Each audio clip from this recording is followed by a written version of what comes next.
एक बहू जिसका नाम सोनम था, वो अपनी माँ से फोन पर बात करते हुए कह रही थी, क्या बताऊं मम्मी, आजकल तो बासी कड़ी में भी उबाल आया हुआ है। जब से पापा जी रिटायर हुए हैं, दोनों लोग फिल्मी हीरो हीरोइन की तरह दिन भर अपने बगीचे में ही झूले पर विराजमान रहते हैं। न अपने बालों की सफेदी का लिहाज है, न बहू बेटे का। इस उम्र में दोनों मेरी और नवीन की बराबरी कर रहे हैं।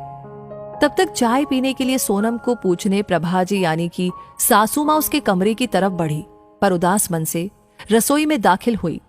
उन्होंने सब कुछ सुन लिया था, पर नजरअंदाज करते हुए खामोशी से चाय बनाकर ले गई और सोनम को भी उसी के कमरे में दे दी। उन्हें अशोक जी के लिए चाय ले जाते देख उनकी बहू सोनम के चेहरे पर व्यंग्यात्मक मुस्कान तैर गई, पर वो नजरअंदाज करके सिर झुकाए निकल गई। पति के रिटायर होने के बाद कुछ दिन से उनकी यही दिनचर्या हो गई थी। अशोक जी की इच्छानुसार अच्छे से तैयार होकर अपने घर के सबसे खूबसूरत हिस्से अपने पेड़ पौधों के साथ बैठना, क्योंकि सारी उम्र तो उनकी बच्चों के लिए जीने में ही निकल गई थी। तो जीवन संध्या में दोनों लोग साथ समय भी गुजारते और वहां पड़ी मेज चार कुर्सी उस भाग को और भी मोहक बना देती और दिन भर के बहुत से कार्य वहां पर आसानी से निपट जाते। पांडे विला, जो 2 मंजिला कोठी नुमा घर अशोक और प्रभा का जीवन भर का सपना था, बड़ा खूबसूरत लगता देखने में। उस पर वातावरण भी बेहद सुरमय। 20 बाई 20 गज की कच्ची जगह भी थी उस घर में। बाहर जहां था प्रभा के सपनों का बगीचा, बेला के पौधे, हर सिंगार का घनेरा पेड़, अंगारों सा दहकता गुड़हल का पेड़ और छोटा सा टैंक जिसमें कमल के फूल खिले रहते। जाड़े में तो रंग बिरंगे फूल, डहेलिया, गुलाब, पैंजी और तमाम किचन गार्डन की सब्जियां 4 चांद लगा देती देखने वाले की आंखों में। और रसोई घर में भी ताजे धनिया, पुदीना, मेथी की बहार रहती। हर मौसम में घर खुशबू और सकारात्मक ऊर्जा से सरोबार रहता। उस पर वहां पड़ा झूला जो भी वहां बैठ जाता तो उठने की इच्छा ही नहीं होती।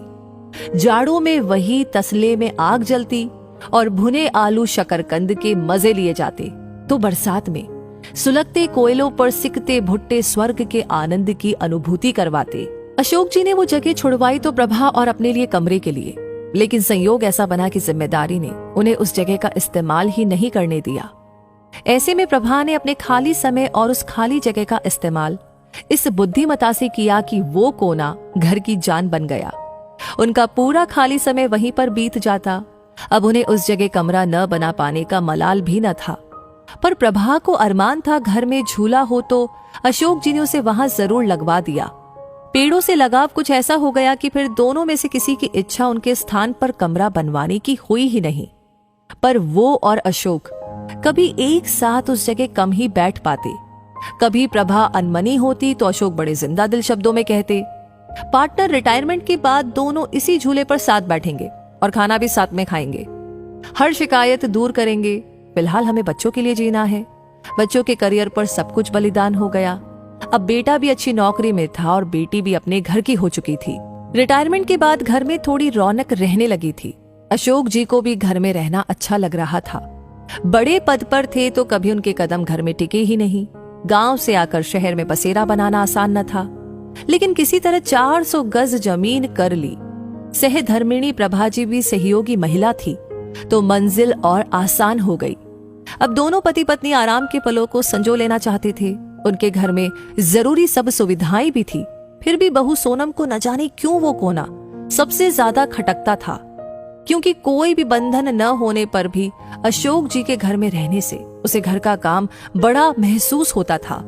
दिन भर उसके साथ लगी रहने वाली प्रभा का अब थोड़ा समय अपने पति को देना उसे अखरने लगा था।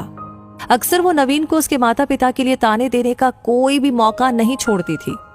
उसने उस कोने से छुटकारा पाने के लिए नवीन को एक रास्ता सुझाते हुए कहा, क्यों ना हम बड़ी कार खरीद ले।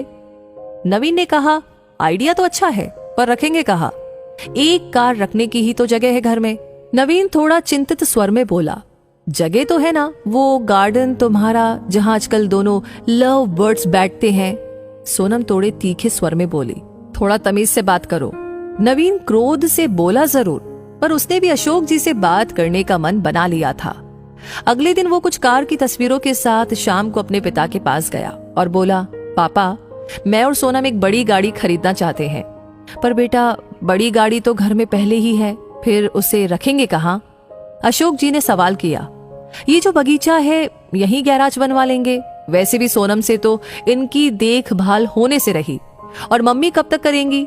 इन पेड़ों को कटवाना ही ठीक रहेगा। वैसे भी ये सब जड़ें मजबूत घर की दीवारों को कमजोर कर रही हैं। प्रभा तो वहीं कुर्सी पर सीना पकड़कर बैठ गई।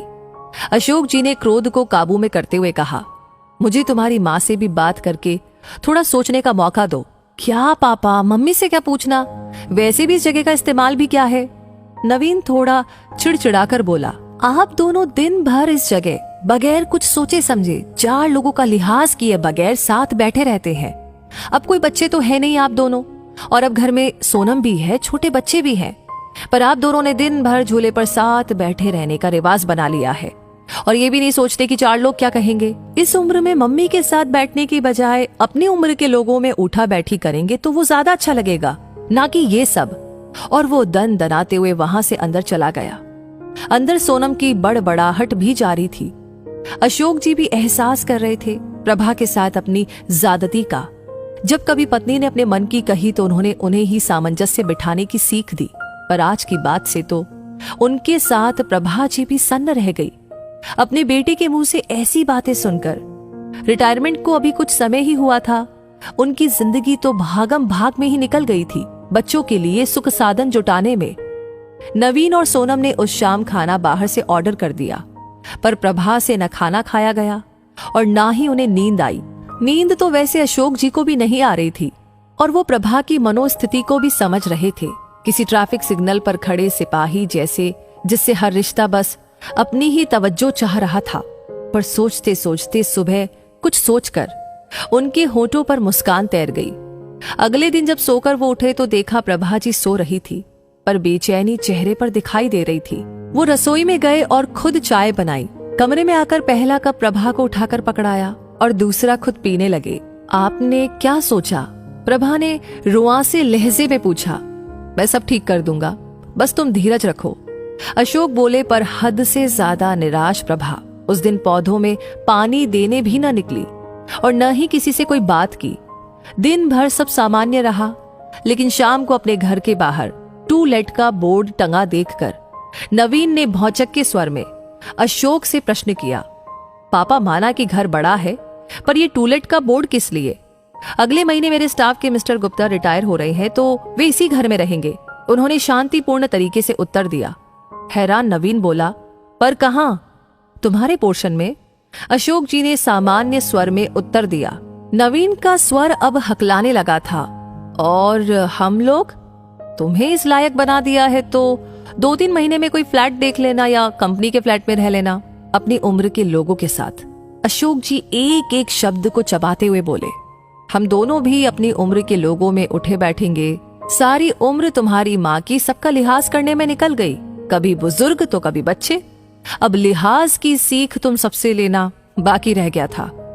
पापा मेरा वो मतलब नहीं था, नवीन ने सिर झुकाकर बोला। नहीं बेटा, तुम्हारी पीढ़ी ने हमें भी प्रैक्टिकल बनने का सबक दे दिया। जब हम तुम दोनों को साथ देखकर खुश हो सकते हैं तो तुम लोगों को हम लोगों से दिक्कत क्यों है?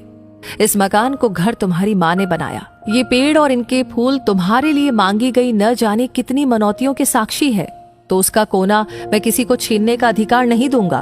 पापा आप तो सीरियस हो गए। नवीन के स्वर अब नम्र हो चले थे। नहीं बेटा, तुम्हारी माँ ने जाने कितने कष्ट सहकर, कितने त्याग करके मेरा साथ दिया। आज इसी के सहयोग से मेरे सिर पर कोई कर्जा नहीं है, इसलिए सिर्फ ये कोना ही नहीं, पूरा घर तुम्हारी माँ का ऋणी है।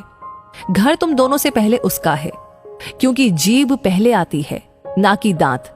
औलाद होने का हमसे लाभ उठाओ, पर जब मंदिर में ईश्वर जोड़े में अच्छा लगता है तो माँ बाप साथ में बुरे क्यों लगते हैं? जिंदगी हमें भी तो एक ही बार मिली है। और इस तरीके से मकान को घर बनाने वाली को आखिर अपना कोना मिल ही गया। तो दोस्तों, ये कहानी आपको क्या कहती है? इस कहानी से क्या सीख मिलती है? आपकी क्या राय है? कमेंट सेक्शन में अपनी राय जरूर बताएं। लाइक ऑलरेडी कर दिया है तो इस कहानी को शेयर करना बिल्कुल ना भूलें। साथ ही साथ आपके लाइक, कमेंट्स, आपका ये ढेर सारा प्यार हमें इंस्पायर करता है ऐसी कहानियां आप तक पहुंचाने के लिए।